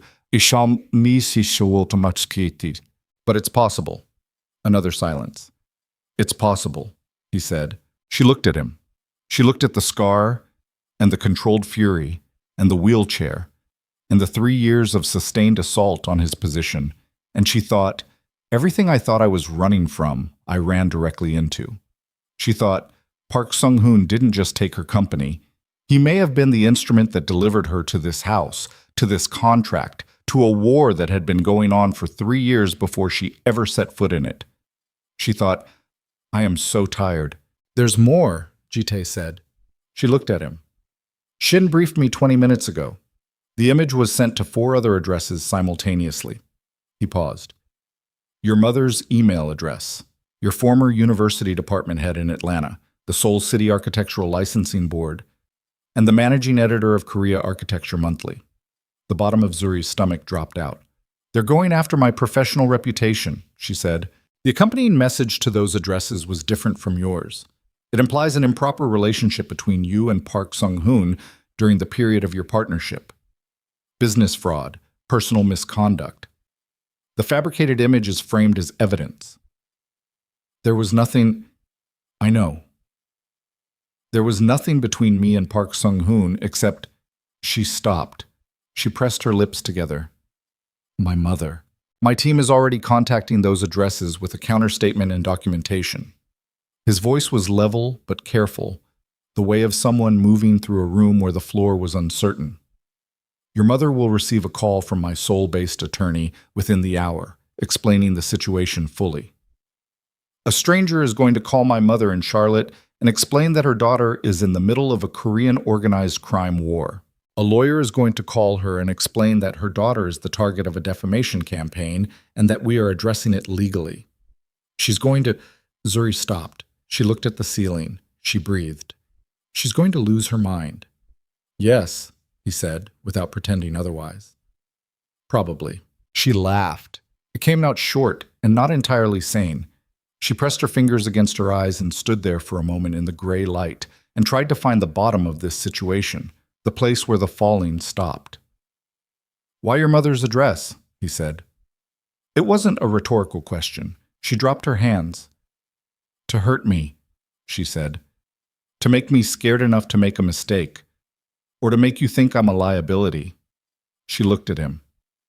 Is that what you think? No, he said, immediately, with no qualification. She held his gaze. Your enemies are very good. Yes, he said. They are. Who is it? Specifically, the 4th organization, the one that's been at this for 3 years. She held up a hand before he could speak. I know you've been vague about this deliberately. I am telling you that vagueness is no longer an option, not after this morning. Jitae looked at her for a long moment, the look of a man who had maintained a boundary for a long time and was now confronting the cost of it. Her name is Yoon Chae-rin, he said. Zuri waited. She was my father's second in command. When my father died, I inherited the organization. She expected to. His voice carried no emotion. It was the voice of someone who had processed this so many times it had become structural rather than felt. The bombing 3 years ago was her work. The wheelchair is her work. The 3 years since have been her work. She knows you. She helped raise me, he said, until I was 12. Then my father sent me away for my education. When I came back, she was... He stopped. She knew me as a child. She does not know me as I am now. She thinks the wheelchair means what it would have meant if she'd been in it. That it broke you. Yes. Zuri was quiet for a moment. It didn't. No. Something in his face. Not quite open, but the door less completely shut than usual. No, it didn't. And the image this morning, sending it to my mother, that's Yoon Chae-rin. That is exactly Yoon Chae-rin. She is precise and she is personal. She finds what matters to people and she goes for it directly. He looked at Zuri steadily. She's been watching you since the press release. She sent the leak. Her assets sent it. Yes. So she has a map of what matters to me, Zuri said. My mother, my professional reputation, my company. She paused. And you. The word landed in the room and sat there. Neither of them addressed it. What happens next? Zuri said. There's a summit, Jitae said, in Busan, 3 weeks from now. The major organizations meet twice yearly to establish operational boundaries and address conflicts. I was going to attend regardless. After this morning, the agenda changes. How? I have to bring evidence of Yoon Chae-rin's 3-year campaign to the other organizations and force a formal position. Either they stand with her or they don't. If they don't, she loses the network support that makes her dangerous. If they do, then we have a different problem. Zuri thought about that, about Busan, and a room full of people who operated in the spaces between laws, and Jitai navigating that room alone. And while you're in Busan, you'll be here, with the full security detail and no.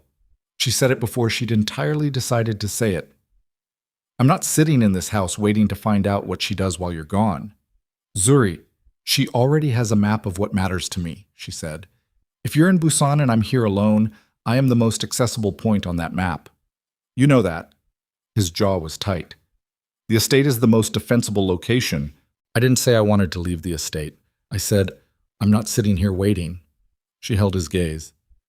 Give me something to do. Give me a role in this. I am not a piece you move around the board. I am... She stopped. She thought about what she was.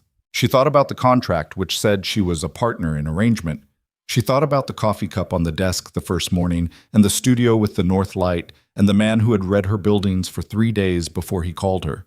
She thought about 11 months left on a contract and a woman in Seoul with a whiteboard and a red marker, and the specific targeted cruelty of sending a fabricated image to a woman's mother in Charlotte. I am someone who has already paid a price for being in this, she said. That gives me standing. I'm asking you to acknowledge that. The room was very still. Jitai looked at her for a long time, long enough that she felt the weight of it like something physical. There's a charity gala, he said finally, in 2 weeks, before the Busan Summit, attended by representatives from every major organization in Seoul, legitimate business, government, press. It was always going to be a public positioning event. He paused. Yoon Chae-rin will be there. Zuri felt something cold and clear settle over her. You want me there? I want you there if you choose to be, he said. I won't ask it of you. You just told me Yoon Chae-rin has been watching me for weeks. You told me she is precise and personal and goes directly for what matters. And you're asking if I choose to walk into a room with her. Yes. That's a very honest question. I've found dishonesty to be structurally inefficient, he said. She almost laughed again. This time it was real enough to be felt. I'll be there, she said. He nodded. He started to turn, and she said his name again, and he stopped, and she looked at him with the gray light between them, and the city hidden below the cloud, and the image still open on her laptop, the fabricated, ugly, precisely targeted image, and said the thing she'd been sitting on since Kim told her about the 3 days he'd spent reading her buildings. When this is over, she said, I want to redesign this house. He went very still. Not tear it down, she said. It's good bones. Whoever built it knew what they were doing, but it's cold in the wrong ways, and nobody's ever made it feel like anyone actually lives here. She met his gaze. I want to fix that. After Busan. After all of it. I want to make it feel like a home. The silence that followed was the longest one yet. She watched something cross his face that she couldn't name. Something that didn't have a word in English or Korean. Something that was made of equal parts loss and arrival, and the specific terrifying recognition of a thing you have wanted. He didn't answer her. Not that night. She'd said the thing about the house, about the cold and the bones, and making it feel like someone lived there. And something had crossed his face that she couldn't name, and then he'd looked at her for 3 seconds that felt like considerably longer, and then he'd said quietly, "Get some sleep," and left. She stood in the studio in the gray light and listened to the sound of his wheelchair in the corridor until she couldn't hear it anymore. She didn't sleep much. The 2 weeks before the gala moved the way time moved before something terrible.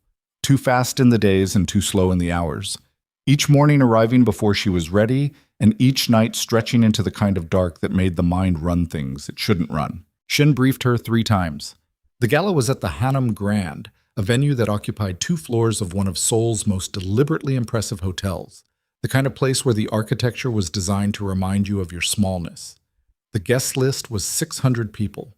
Of those 600, Shin estimated roughly 40 with direct operational connections to one or more of the 4 organizations. Another 60 with financial ties. The rest were legitimate: politicians, executives, celebrities, journalists. Human scenery in a room where the real conversations happened in margins and hallways and the careful geometry of who stood near whom. Yoon Chae-rin would arrive at 9. She always arrived at 9. She'd been attending this gala for 11 years and she never varied. Zuri wrote that down. She also wrote down everything else Shin told her about Yoon Chae-rin, building a picture the way she built a structural analysis, methodically, looking for load points, looking for the places where the weight was actually carried. 53 years old, raised in Busan, educated in Tokyo, moved through Seoul's underworld with the absolute assurance of someone who'd been operating in it since before many of its current players were born. Elegant, controlled, the kind of dangerous that presented as composed until it didn't. Precisely, Jitae had said, personal. She went directly for what matters. Zuri looked at her notes and thought, then we have something in common. Best. The night of the gala, Jitae came to her door. She was dressed and ready. Black this time. A dress that was architectural in its own way, precise and unadorned, nothing that could be read as trying. She'd done her own makeup with the deliberateness of someone preparing for a professional presentation, and she'd put her mother's earrings in again and stood in the mirror and said to herself, "You know what this room is. You've been in hard rooms before." When she opened the door, Jitae was in the corridor in a black suit with a white shirt and no tie, and he looked at her the way he'd looked at her at the Gangnam Forum, that arrested moment before he controlled it. And this time he didn't look away as quickly. "You look ready," she said. "I know. Let's go." The corner of his mouth. Almost. In the car he handed her a phone she didn't recognize. "Secure line," he said. "Shin's number is the only contact. If I'm not accessible and something happens, you call Shin. Not me. Shin." "Why not you?" "Because if something is happening to you, it means something is also happening to me, and Shin will be the one with the ability to respond." He held her gaze. "Don't argue with me about this." She took the phone. "I'm not arguing." "You were about to." "I was about to ask a clarifying question. There's a difference." She put the phone in her clutch. "What are we walking into?" Jitae looked at his hands for a moment. That deliberate stillness, that control. Yoon Chae-rin will have allies in the room. Not all of them will be known to us. The purpose of tonight, from her perspective, is to read our position before Busan. She'll want to know if we're fractured, if the campaign against you created distance. So we can't be fractured. We can't appear fractured. He looked at her. There's a distinction. Are we fractured? The car moved through Seoul's lit-up dark, the hotel's tower visible ahead, glowing. "No," he said. Not his performance, just a statement. She looked at him. "Good," she said, just as simply. The room knew who he was again, and this time it knew who she was too. 600 people, and she felt the shift when they entered. The recalibration, the current of attention. But it was different from the Gangnam Forum. Bigger, more loaded. The Forum had been professional territory. This was something older and less polite. She kept her shoulder near his and her spine straight and her face arranged in the expression of a woman who was exactly where she intended to be. They worked the room. She'd been briefed on the names and she used them, in Korean, with the confidence of someone who'd spent 6 years building fluency for exactly this kind of moment.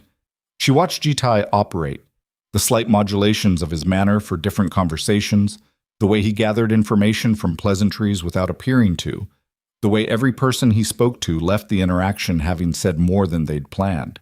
An hour in, she felt it. Not a sound, not a movement. A quality of attention in the room that changed, like a pressure front shifting. She looked toward the main entrance. Yoon Chae-rin walked in at 9 o'clock exactly. She was not what Zuri had constructed in her mind, which had been building toward something overtly threatening. Instead, a small woman in her 50s in a gray dress, silver hair cut severe and close, a face that was composed with the absolute serenity of someone who had not been surprised by anything in a long time. She moved through the room with the unhurried ease of total ownership. Her eyes found Jitae immediately. And then, a half-second later, they found Zuri. Zuri held the gaze. Yoon Chae-rin's expression didn't change, but something in her eyes did. A small, recalibrating attention, the look of someone encountering a variable that is slightly different from the model. Good, Zuri thought. Let her recalibrate. She felt Jitai's hand, just the back of it, brushing hers, a contact so brief it might have been accidental. It wasn't accidental. She felt the whole length of that barely there touch move through her arm, and she didn't react, and neither did he, but she knew he'd felt it too. Not performance. Something else. She filed it under "Do not examine this" and turned to the man on her left, who was saying something about waterfront development, and answered him in detail and at length, and did not look in Yoon Chae-rin's direction for the next 20 minutes. Seo Min-gyu found her at the bar. She'd been briefed on him, 31, the arrogant only son of Seo Won-soo, the head of the Seo organization. He had his father's connections and none of his father's patience. He had been in the periphery of her awareness all evening. She'd clocked him 30 minutes in, the way Shin had trained her to clock rooms, noting his position and his company and the direction of his attention. His attention had been on her for most of the night. He came to stand beside her at the bar with the confidence of a man who had never once in his life been told to go away and believed that to be a structural feature of the universe. He was good-looking in an overfinished way, the kind of face that had always been told it was. "Bennett Zurisi," he said in Korean. "Or is it Kong Zuri now?" She looked at him. "It's Bennett," she said, "as it has always been." He smiled. "Western custom. I like it." He looked her over in the specific way of a man who wanted her to know he was doing it. "I have to say, I didn't expect you to still be here. I live here. I mean at the gala." His smile stayed pleasant and easy, and his eyes stayed doing something else entirely. "After the photographs last week, I thought perhaps the arrangement might have become complicated." She picked up her drink. Arrangements between adults are rarely as complicated as people who aren't involved in them imagine. "You're very composed." "I'm very bored by this conversation," she said, which is the same thing from the outside. His smile didn't move, but his eyes got sharper. He stepped a fraction closer, not touching, but making the spatial claim of a man who was used to making spatial claims. "He's using you," he said, quieter now. "Whatever he told you the arrangement was, it's not what it is. You're a position piece in a game that started before you got here." "That's interesting," she said. "Are you warning me, or are you making a pitch? Can I be doing both?" "You can do anything you like," she said. "You're doing neither effectively." She stepped back, creating the space he'd removed, and looked at him directly. "Tell your father I said hello." She started to move away. His hand came down on her arm. Not hard, but definite. A grip. The specific, casual ownership of a man expressing that he wasn't done. She went completely still. The bar was loud. The room was loud. 3 feet away, a conversation about real estate was happening between two men in identical dark suits. Across the room, she couldn't see Jitae's position. She couldn't see Shin. She looked down at Seo Min-gyu's hand on her arm. She looked up at his face. "Take your hand off me," she said. Quietly. Clearly. The voice of someone who was not afraid and was not performing not being afraid. He didn't. "I'm trying to help you," he said. "After Busan, the situation around Kang Ji-tae is going to change significantly. You want to be positioned correctly when it does." "You're telling me about Busan," she said. "That's interesting. That's very interesting." She looked at his hand again. "If you're not going to remove that, I'm going to do it for you, and then I'm going to walk directly across this room and repeat this conversation word for word to my husband. You can calculate what happens after that yourself." A beat. He let go. She walked away without hurrying. She moved through the crowd with her heartbeat in her ears, loud and steady, and found Jitae near the east end of the room in a cluster of 3 other men. She came to stand beside him, and he looked at her face, and the conversation he was in stopped. "Excuse me," he said to the other men, in a tone that didn't invite argument, and turned to her. "Seo Min-gyu told me that after Busan, the situation around you is going to change significantly," she said, quietly and directly. He knew to reference Busan. He knows something about what's planned. Jitae's face went absolutely still. "He had his hand on your arm," he said. "He doesn't anymore." She held his gaze. "He knows about Busan, Jitae." Something moved through his eyes, cold and rapid and deeply dangerous. He looked across the room toward the bar and then back to her face. "Are you all right?" "I'm fine." The Busan information. I heard you. His voice was low and controlled, and underneath the control was something she'd never heard from him before, something that ran too hot for the armor he usually kept in place. He looked at her for one more second, just her face, just checking, and then pulled out his phone. Shin appeared from somewhere in the crowd 40 seconds later. She stood next to Jitae while he spoke to Shin in rapid, quiet Korean that she caught most of and didn't interrupt, and she was aware of his left hand on the armrest of his wheelchair and the way his knuckles had gone white. She was aware of that, and she was aware of her own heartbeat, and she was aware in the specific way you became aware of things that were already true but that you hadn't finished admitting, that none of what she was feeling right now was contractual. They found her 20 minutes later. Not Seo Min-gyu, not Yoon Chae-rin. A woman Zuri didn't recognize, 30s, pleasant-faced, who came to stand beside her while Jitae was occupied 20 feet away in an exchange with two of Seoul's most prominent legitimate businessmen. An exchange that Zuri now understood was also not entirely about business. The woman leaned close, as if sharing something social. Yoon Chae-rin would like a word, she said. In English, accented, precise. Privately. The terrace on the north end, 2 minutes. Zuri looked at her. And if I say no? The woman's pleasant expression didn't shift. Then the documents she has, regarding your mother's financial accounts in Charlotte and the source of those funds over the past 18 months, go to 2 journalists who are in this room tonight. A pause. 2 minutes. She moved away into the crowd. Zuri stood completely still. Her mother's financial accounts. The source of the funds. She thought about the last 18 months.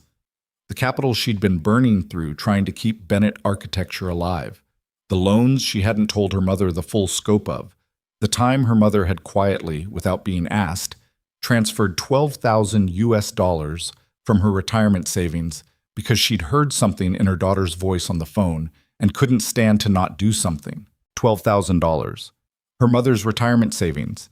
If someone could frame that transfer as something other than what it was, as laundering, as payment, as any of the things it wasn't. If those documents went to journalists in this room tonight, she looked at Jitae's back, 20 feet away. 2 conversations going on simultaneously with people who were all, in their different ways, part of the same structural problem. She had 2 minutes. She thought about telling him. She thought about the secure phone in her clutch with Shin's number on it. She thought about the terrace and Yoon Chae-rin and being precise and personal and going directly for what matters. She thought about her mother in Charlotte, who had sent $12,000 from her retirement savings because she'd heard something in her daughter's voice. She walked toward the north terrace. The terrace was cold and empty except for Yoon Chae-rin. She stood at the railing with a glass of water, not wine, water, and looked out at the Han River and the Seoul night. And when Zuri came through the door, she turned with the unhurried ease of someone who had expected exactly this. Up close, she was both smaller and more formidable than the distance had suggested. Her face had the quality of fine-grained stone, not hard in the way of someone who'd made themselves hard, but simply dense, composed of something that had never been soft to begin with. She looked at Zuri the way you looked at something you'd been studying for weeks from a distance and were now finally examining in person. You came, she said. Her English was excellent and almost accentless. You made a reasonable argument, Zuri said. Yoon Chae-rin almost smiled. I've been watching you since the press release. I wanted to understand what kind of woman would enter this arrangement voluntarily. And what kind am I? Smarter than the arrangement, Yoon Chae-rin said, which makes you interesting and more dangerous than he realizes. She tilted her head. He hasn't told you everything? He's told me enough. He hasn't told you about Jang Il-ho. Zuri kept her face still. No, she said. He hasn't. Jang Il-ho was Jitae's closest advisor for 11 years. He survived the bombing. He was part of the investigation team after. She picked up her glass, considered it. He's been my source inside the Kang organization for 27 months. The cold came off the river and hit the terrace, and Zuri felt it move through her dress. Jang Il-ho, who is still in Jitae's organization. Who is currently in Busan, Yoon Chae-rin said, preparing the location for the summit, who has been sending me every detail of Jitae's Busan strategy for the last 3 weeks. Zuri thought about Jitae in a conference room with Jang Il-ho.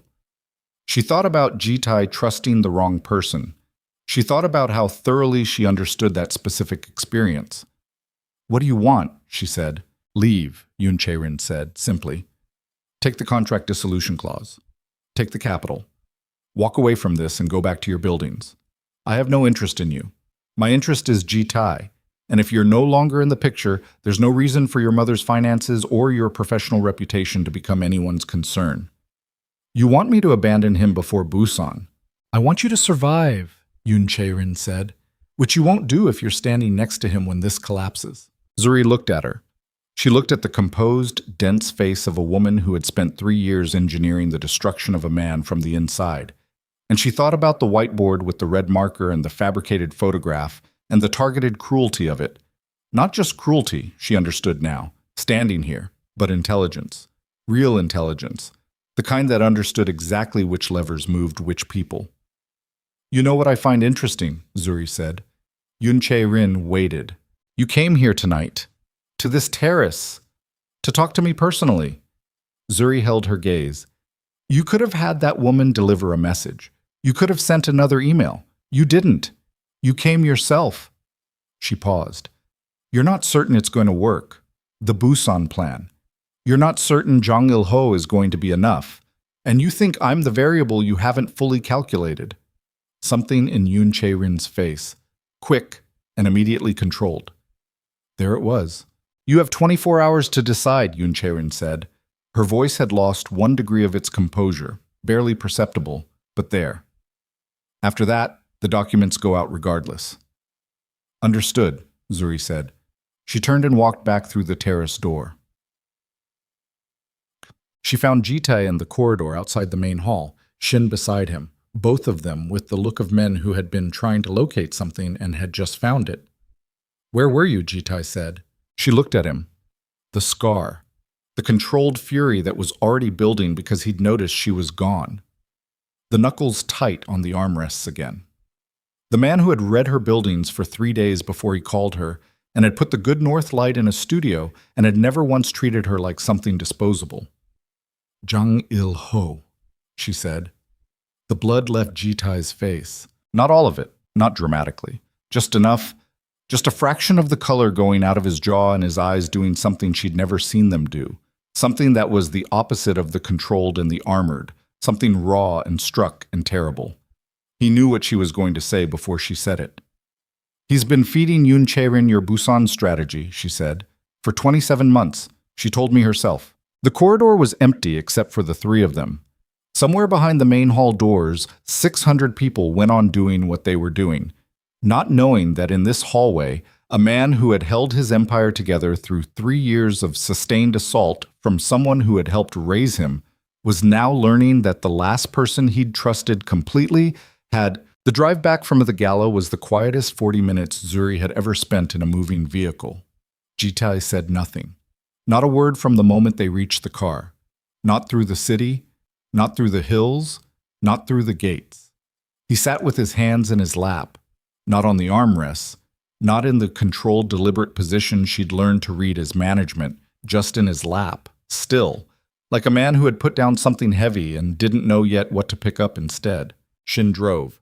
His eyes stayed on the road. Zuri sat beside Ji-tae in the back and watched Seoul drop away below them and thought about Jang Il-ho, who was in Busan right now, in a hotel room or a conference space, preparing a location for a summit that he had already betrayed. 27 months. She kept returning to that number.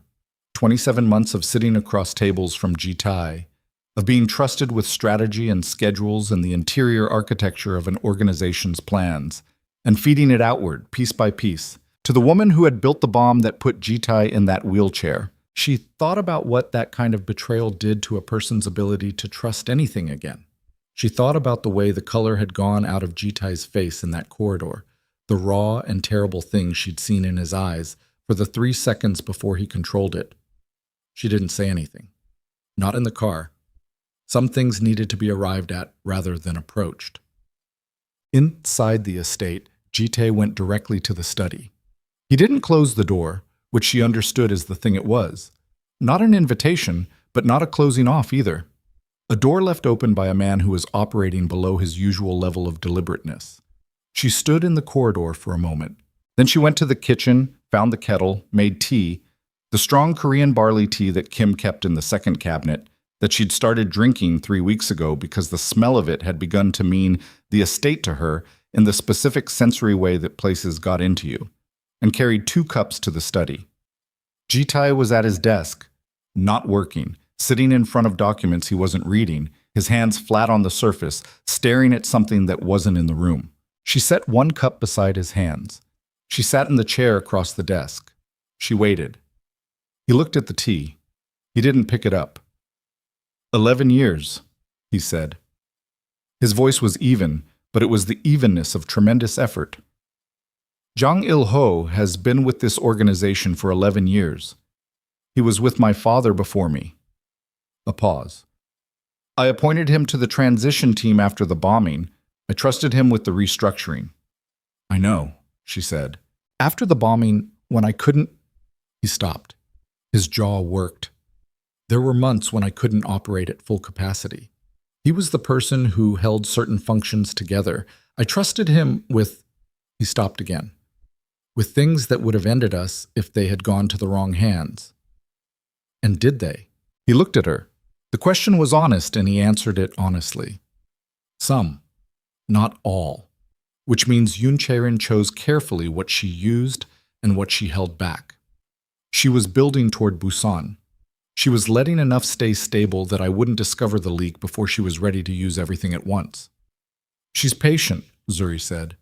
She's been patient for 3 years, he said, since the bombing. Zuri looked at him. She thought about patience as a weapon, about a woman who could wait 3 years for the right configuration of vulnerabilities. About what it took to sustain that kind of focus, that kind of cold, aimed intent. She's going to move the Busan timeline, Zuri said. She knows I told you about Jang Il-ho. She knows her inside information is burned. She won't wait for the summit. No, Jitai said. She won't. How long? 48 hours. Maybe less. He finally picked up the tea. He held it in both hands without drinking it. She'll want to act before I can restructure, before I can replace the intelligence Jang was providing her with silence. Then we have tonight. He looked at her. To prepare, she said. Tonight and tomorrow. Whatever you need to do to go into this without Jang's access being a liability. She held his gaze. Tell me what you need. Zuri, you can tell me it's not my problem, she said. You can tell me the contract doesn't cover this. You can remind me that I'm an architect from Charlotte who signed an 18-month arrangement and that none of what happened tonight was in the terms. She set her cup down. Or you can tell me what you need. He looked at her for a long time. I need to make 3 calls tonight, he said finally. People I trust outside the organization. After that, I need to brief Shin on a revised Busan protocol. After that... He stopped. After that, I don't know. Make the calls, she said. I'll be here.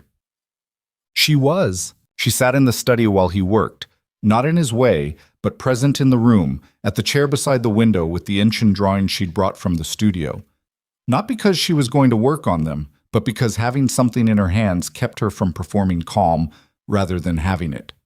She listened to the cadence of his phone calls without processing the words, the low-controlled voice moving through Korean and occasionally English, and she thought about Yoon Chae-rin on the terrace with her glass of water and her perfect composure and her 24-hour deadline. Leave, she had said. Take the contract dissolution. Walk away. Zuri thought about what it would have looked like if she had. If she'd come off that terrace and gone to Shin and said, take me home, and packed her 2 suitcases and her 4 boxes and taken the contractual exit in the capital and gone back to Atlanta and rebuilt there, far from this city and this estate and this man and this war that had been running for 3 years before she ever arrived. She thought about it with genuine honesty.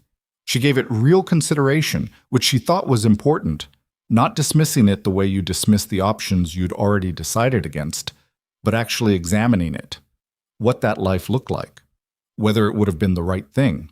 Then she looked at Jitae on the phone at his desk, his voice low and controlled, his hand flat on the surface next to the tea she'd made, and she knew with the specific clarity of things you stopped arguing with yourself about that she had not been going to leave. Not because of the contract, not because of the money or the company, or any of the original transactional terms, because she was, At some point in the last 6 weeks that she could not identify precisely, no longer capable of treating his survival as something separate from her own. She did not examine this. She looked at her drawings, and she waited. Well, Jang Il-ho was brought to the estate at 2 in the morning. She didn't see it happen. She was in the study when she heard vehicles on the gravel and then voices in the corridor. Controlled, quiet, the specific acoustic signature of people managing a situation. And then the house absorbed it and went quiet again, and an hour later Shin appeared in the study doorway. "Secured," he said to Jitai. Jitai nodded. His face had closed down into the complete professional blankness of someone operating in executive mode. "The 3 network contacts are activated. The Busan protocol is revised." He looked at Shin. "Tomorrow morning, we move." Shin nodded and withdrew. Jitai sat still for a moment after he left. "Are you going to Busan?" Zuri said. "Yes." "Alone?" "With Shin and 4 others." He looked at her. "You're staying here." "I know. I need you to know that the estate security is Jitai." She said his name quietly. "I trust you to have done what you can. I'm not going to spend the next 2 days making it harder by arguing about it."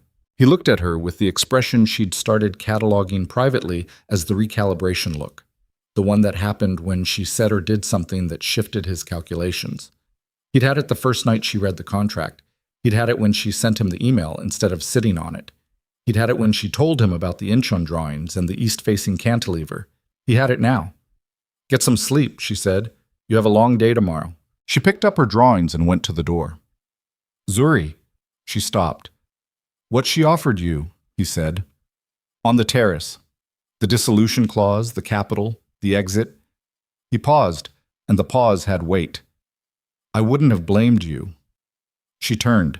She looked at him in the lamplight, at the scar and the stillness and the desk covered in documents that represented the full, complicated weight of a life he had not chosen to make simple. "I know you wouldn't have," she said. "That's not why I'm still here." She left before he could answer. He left for Busan at 6 in the morning. She stood in the entrance hall in her pajamas with her arms crossed and watched Shin and the others load into 3 vehicles and watched Jitai stop at the estate doors and turn and look at her. He didn't say goodbye. He wasn't a man who said goodbye. He looked at her the way you looked at something you were memorizing. She held his gaze and gave him a single small nod. "Go, I'll be here. Come back." He held it for 1 more second. Then he went. Bulky. The next 48 hours were the longest of her life, and she had recently had some very long hours to compare them against. She worked. She went to the studio, and she put the Incheon cantilever back where it belonged, and she drafted the structural calculations she'd compromised 2 years ago, and she worked with the focused intensity of someone who needed their hands busy and their mind occupied with something that had weight and logic and the possibility of being done correctly. She called her mother. That conversation was 40 minutes long and covered in sequence. Relief that Zuri was physically safe, bewilderment at the full scope of the situation, a very long silence followed by her mother saying in the particular tone of a woman who had raised her daughter to read rooms and situations carefully, "Do you love him?" Zuri looked at the Incheon drawings. "Mom." "That's a yes," her mother said. "Okay. Is he good to you?" "Yes," Zuri said, immediately, without qualification. "Okay, her mother said again. "Then you call me when it's over." She called Lee Soo-yeon and told her Bennett Architecture was on temporary hold for 1 week, and that everything was fine, which was partly true. Soo-yeon, who was 26 and enormously talented and had very good instincts, said, "Okay," in a tone that conveyed she knew everything was not fine and was choosing to trust Zuri anyway. On the second day, Kim brought tea to the studio and sat across from her and said nothing, which was exactly the right thing. On the second night, Shin called. "It's done," he said. "We're coming home. Ocham." Jitae came back on the 3rd morning. He looked like a man who had not slept. The suit from Busan had been exchanged for a dark shirt, and he moved with the controlled exhaustion of someone operating on the far side of their reserves. And when his car came through the estate gates and she saw him through the entrance hall window, she felt something loosen in her chest that she hadn't known was wound that tight. She was in the entrance hall when he came in. He stopped when he saw her. He looked at her the way he'd looked at her in the doorway that morning. The memorizing look, but different now, coming from the other direction. "Tell me," she said. He told her. The Busan summit had not gone as Yoon Chae-rin had planned, because Jang Il-ho confronted at 2 in the morning with the full scope of what he had provided and to whom and for how long, had made a choice. Not a noble one. Ji-tae was precise about this. There was nothing noble about it. It was the choice of a man who had looked at his options and calculated the least damaging one, but a useful one. He had provided a full accounting. Every piece of information he had passed to Yoon Chae-rin over 27 months, every instruction he had received, including details of the Busan plan that Yoon Chae-rin didn't know he had, details that gave Ji-tae what he needed to walk into the summit with documentation rather than claims. He'd laid it out in front of representatives of all 4 organizations, including Yoon Chae-rin's own primary ally, and he'd given them a choice between standing with a campaign built on 27 months of fabricated intelligence and manipulated information, or stepping away from it cleanly while there was still a clean way to step. Most of them had stepped away. Yoon Chae-rin had sat in that room and understood what was happening and had not shown it on her face, which Ji-tae described with a strange and complicated respect that Zuri understood. The respect you felt for an opponent who went down with dignity even when the going down was something they'd earned. She had left Busan the same night under an agreement that removed her from operational standing in the Seoul networks entirely. Not incarceration, not violence, removal. Retirement, structured and enforced from a world she'd operated in for 30 years. It was not, Ji-tae said, everything she deserved for the bombing, for 3 years of sustained assault, for the targeted cruelty of photographs sent to mothers in Charlotte.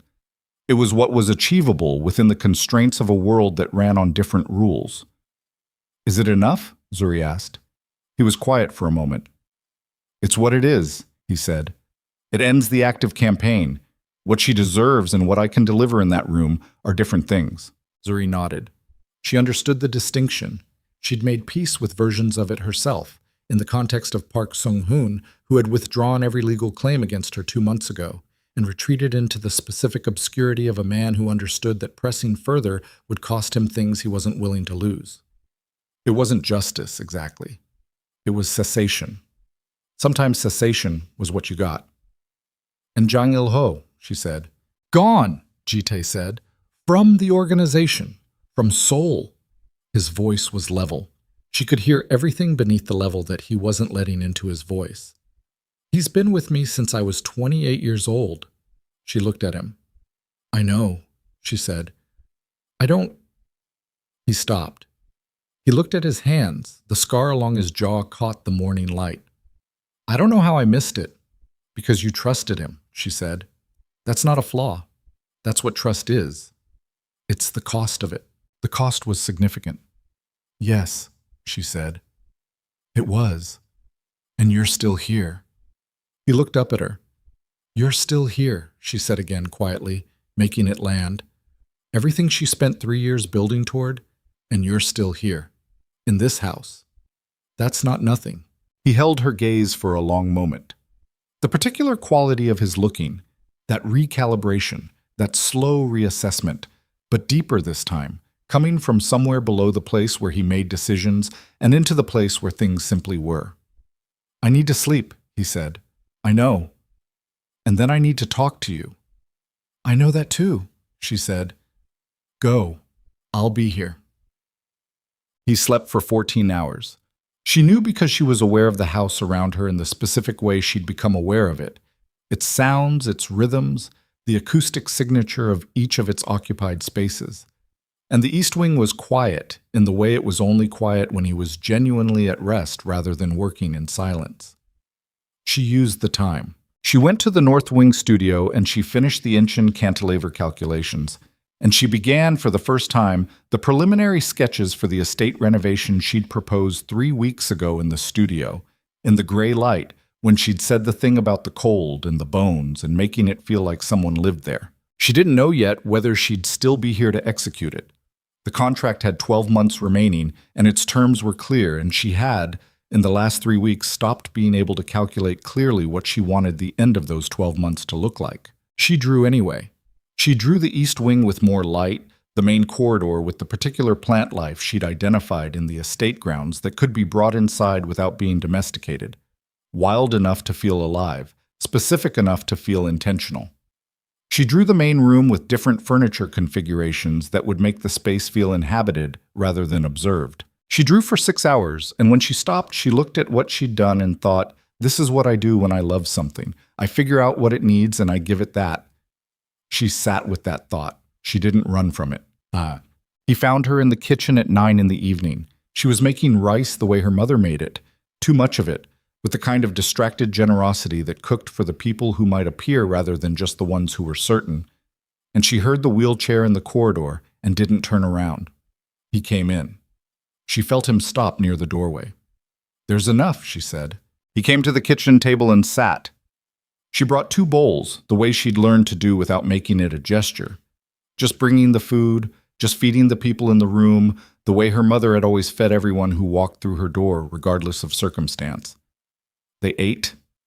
The kitchen was warm and the estate was quiet around them, and outside the November dark had settled over the Seoul hills with the particular completeness of a cold night after a long day. The contract, Jitai said. She set her spoon down. The contract has 11.5 months remaining, he said. He was looking at the table. His voice had the quality of something being said carefully because the words mattered, and he was not a man who used words for anything except their actual purpose. The dissolution clause is available to both parties at any time. The capital and professional assets you've accumulated remain yours regardless. She waited. He looked up. I'm not asking you to stay because of the contract, he said. I want to be precise about that. The contract is irrelevant to what I'm saying. What I'm saying is... He stopped. He looked at her with the expression she didn't have a name for, the one that was loss and arrival in the same moment. I don't know how to do this, he said. I know how to run an organization. I know how to manage threats and structure agreements and hold things together through sustained pressure. I don't know how to... Say what you mean, she said. He held her gaze. I would like you to stay, he said. Not for the 18 months. Not for the appearance of stability or the signaling to rivals or any of the reasons the contract was built around. He paused. Because this house is different when you're in it. Because you walked into a meeting with Yoon Chae-rin alone rather than leave me without information I needed, and you did it without telling me because you knew I would have stopped you. He paused again. Because you made rice. She looked at him. That's not a small list, she said. No, he said. It's not. Ji-tae. When the bombing happened, she stopped, chose. Were you alone? He was quiet for a moment. Functionally, he said. Yes. And the 3 years after? Yes. She thought about that. About 3 years of holding something together while someone you'd once trusted dismantled it piece by piece, and doing it alone, and doing it from a wheelchair, and not breaking. Not letting it break you into something smaller or crueler or more closed than you'd been before. She thought about what that cost. She thought about the second coffee cup on the first morning, and the studio, and the east-facing cantilever, and the way he said her name when she did something that surprised him. I'm not going anywhere, she said. He looked at her. I'm not leaving, she said. Not at 18 months. Not at the end of the contract. I'm telling you that directly because you gave me the dissolution terms, and I want you to understand that I heard them, and I'm making a different choice. She held his gaze. But I need you to understand something in return. Tell me. I'm not a piece in your operational structure, she said. I'm not a signal you send to rivals or a position you hold. What I am to you has to be... She searched for the word. It has to be real. It has to function the way real things function, which means it's hard sometimes and it costs something and neither of us can manage it from behind a desk. His jaw was tight. His hands were still. I understand that. I don't think you fully do yet, she said. Not unkindly, but I think you're willing to learn it, and that's enough. He looked at her across the kitchen table in the warm light with the cold city dark outside and the quiet estate around them, and he said, yes, with the simple, enormous weight of a man who had been careful with words for so long that when he used one to mean everything, it landed that way. Yes, he said again, quietly, like a door opening rather than closing. She picked up her spoon. Eat your rice, she said. Something moved across his face that she had never seen there before. Something that was entirely unguarded, that didn't get controlled or contained, that simply existed for a moment in the kitchen light. He picked up his spoon. They ate. In the weeks that followed, the estate began slowly and without announcement to change, not dramatically, not all at once. Zuri worked on the renovation designs in the studio in the mornings and presented them to Jitai in the evenings with the directness of a professional who knew what she was doing and the particular honesty of a woman who was no longer pretending she wasn't also doing it for herself. He looked at each drawing with the same focused attention he gave everything and approved most of them and pushed back on two, not from the coldness of a man protecting his space, but from the specific resistance of someone learning to have preferences about a place he'd never allowed himself to fully inhabit. The plants came first, the ones she'd sketched, native, wind-shaped, specific, moved from the estate grounds into the main corridor in the east wing and the room with the window that faced the city, and the house began, incrementally, to smell like itself rather than like careful maintenance. Bennett Architecture took on a new commission in January.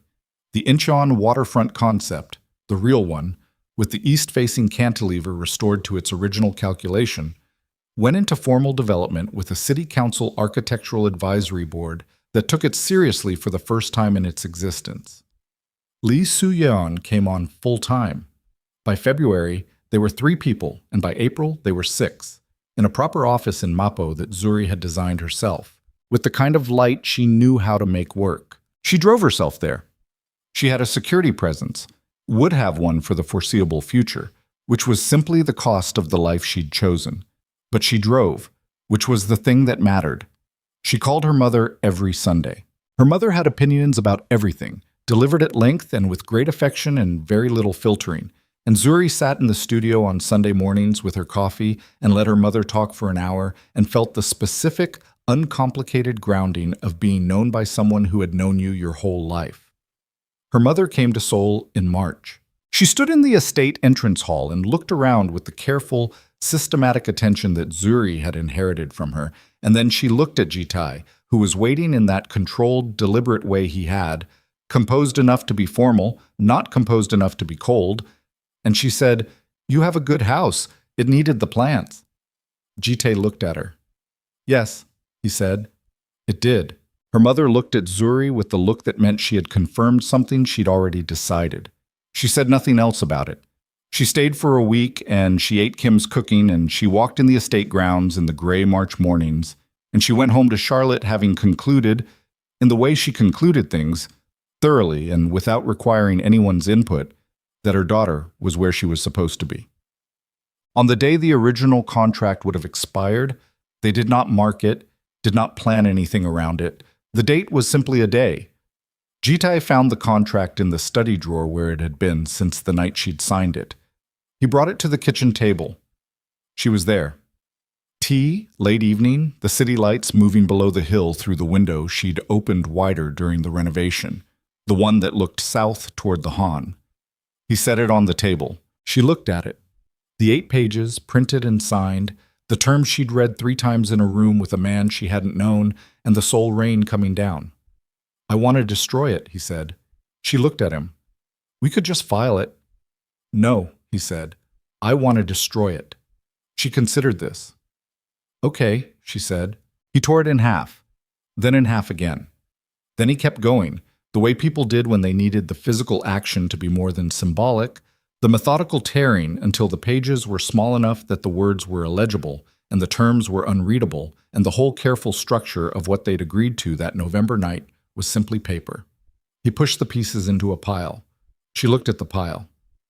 "We need a second wedding," she said. He looked at her. "The original one was administrative," she said. "Paperwork in a courthouse in Mapo with 2 of Shin's people as witnesses. That's not—" She met his eyes. "That's not what this is now. I want something real, small, just the people who matter, but real." He was quiet for a moment. "My mother needs to be there," she said.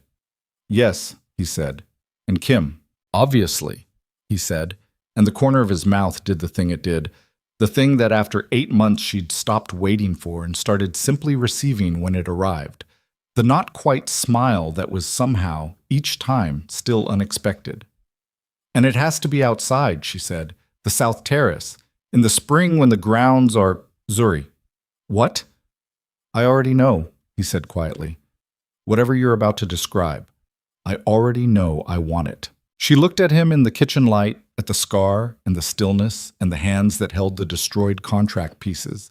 And she thought about Charlotte and Atlanta and a borrowed confidence and 6 years in a city that wasn't hers, that had become hers anyway, and a company she'd built twice now, and a man who had read her buildings for 3 days before he called her, and had put a studio with good north light in the house where she was going to live for a very long time. She thought about all of it, and she let herself have it, not carefully, not behind glass, not at the managed distance of a woman protecting herself from the cost of wanting things.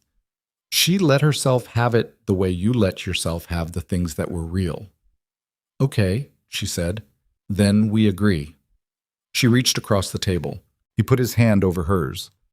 Warm, deliberate, the way he did everything, with intention, with weight, with the specific quality of a man who understood that this was the most important thing he was doing right now and was not going to do it at less than his full attention. Outside, Seoul burned below the hill, patient and indifferent and enormous, doing what cities did, going on, going forward, full of people building and losing and starting over and finding, in the middle of all that ordinary human combustion, the occasional inexplicable thing that made the rest of it make sense.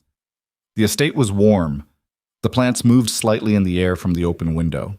And in the kitchen, over destroyed paper and cold tea, two people who had found each other through a contract neither of them had signed for the right reasons sat together in the light and understood, without needing to say it out loud, that whatever came next was going to be built on something that no document had ever been able to contain. The contract was gone. Everything else was just beginning.